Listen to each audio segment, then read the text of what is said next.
Mengapa begitu banyak orang Kristen yang sudah tahunan jadi orang Kristen, rajin ke gereja, aktif pelayanan, dengar khotbah ribuan kali, bahkan mungkin puluhan ribu kali, tapi hidupnya tidak berubah, kerohaniannya tidak bertumbuh, dan imannya tidak teguh. Ciri-ciri kanak-kanak rohani. Yang pertama, suka ngambek, tidak bisa disegur. Kayak anak kecil ya, kalau dimarahin ngambek, gak bisa ditegur. Sulit mengampuni, mudah kecewa, mudah sakit hati, kepahitan, rapuh, tidak kuat menghadapi tantangan, mudah menyerah, egois, selfish, self-centered, hanya mencari keuntungan diri sendiri. Kalau tidak menguntungkan dia tidak mau terlibat, tidak mau berkorban, pelit, tidak suka menabur. Itu salah satu kanak rohani. Kemudian ada yang fokusnya itu hal-hal yang tidak esensi. Kata firman Tuhan, persoalan-persoalan yang dicari-cari, persoalan yang bodoh. Yang jadi fokusnya adalah hal-hal yang gak penting, menghakimi orang, bukannya mikirin apa yang esensi tapi yang gak penting, lebih menuruti hawa nafsu daripada firman Tuhan. Gaya hidupnya masih duniawi, penuh kekhawatiran, tidak ada perubahan hidup yang lebih baik, tidak berubah. Saya ketemu dengan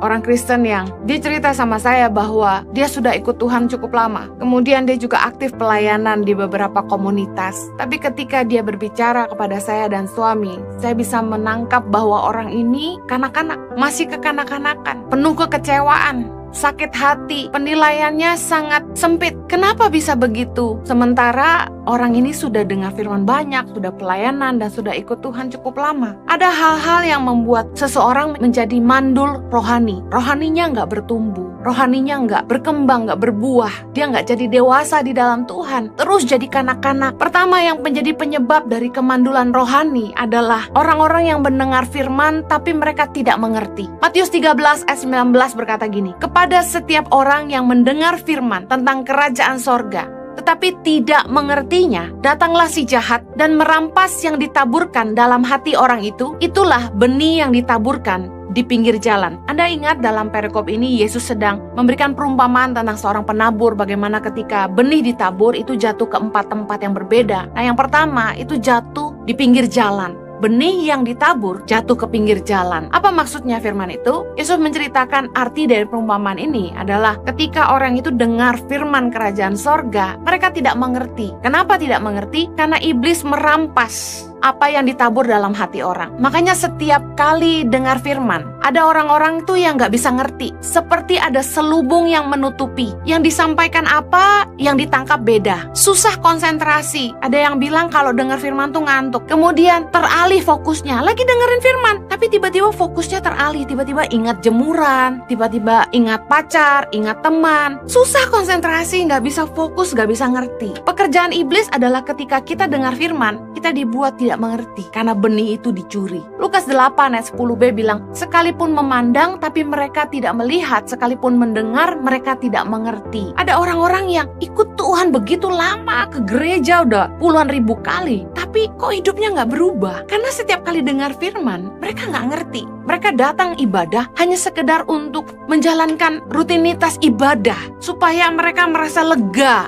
Saya udah ke gereja. Cuma keagamaan aja, sekedar agamawi. Khotbah itu harus dimengerti. Karena kalau nggak bisa dimengerti, ya nggak bisa dihidupi. Makanya tiap kali saya mau khotbah, saya selalu berdoa minta Tuhan tolong saya supaya saya bisa menyampaikan firman Tuhan dengan bahasa yang mudah dimengerti. Setiap kali. Kenapa? Karena khotbah yang tidak bisa dipahami oleh jemaat tidak bisa dihidupi. Lebih baik khotbah yang menggunakan bahasa yang mudah dimengerti sehingga jemaat juga bisa menangkap lalu bisa mengaplikasikan dalam hidup dan hidup mereka berubah. Daripada khotbah dengan bahasa-bahasa teologi yang tinggi, yang sulit dipahami, lah bagaimana mau dihidupi? Saya percaya bahwa tugas seorang pengkhotbah, pengajar adalah membantu jemaat mengerti firman Tuhan, bukannya bikin jemaat tambah bingung. Ada jemaat yang bilang, aduh saya pusing kalau pengkhotbah ini khotbah mengawang-awang, gak injak bumi. Apa artinya? Kadang-kadang kita menggunakan bahasa yang lewat di atas kepala jemaat. Bahasanya tuh kita gak nyambung sama mereka. Kalau kita ngasih contoh yang gak relevan, kita ngomong dengan bahasa yang gak bisa dimengerti oleh jemaat, gak akan nyambung sama mereka dan mereka gak akan bisa menghidupi. Saya percaya orang-orang yang cerdas adalah orang-orang yang justru menyederhanakan segala sesuatu. Mari kita lihat handphone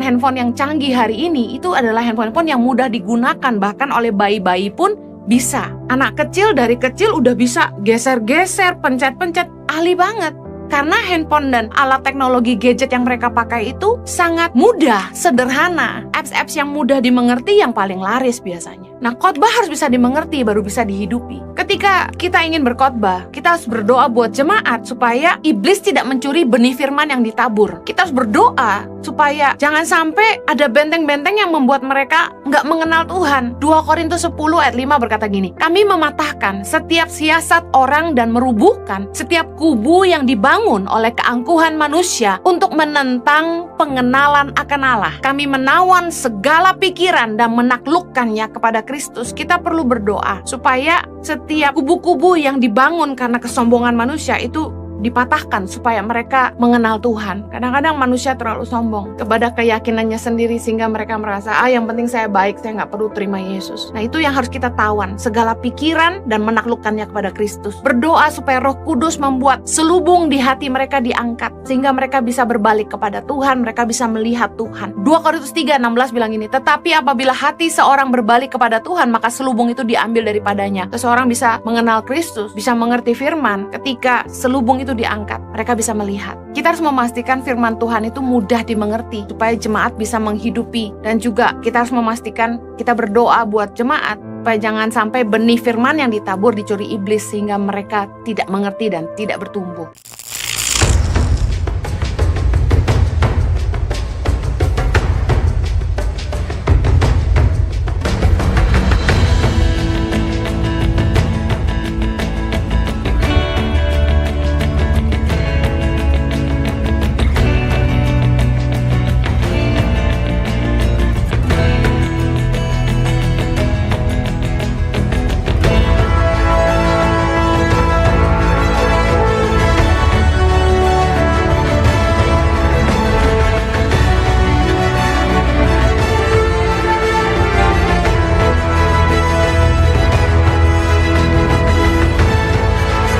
Cerita anak pedalaman dalam meraih mimpi dan mengejar cita-cita bersama Tangan Pengharapan.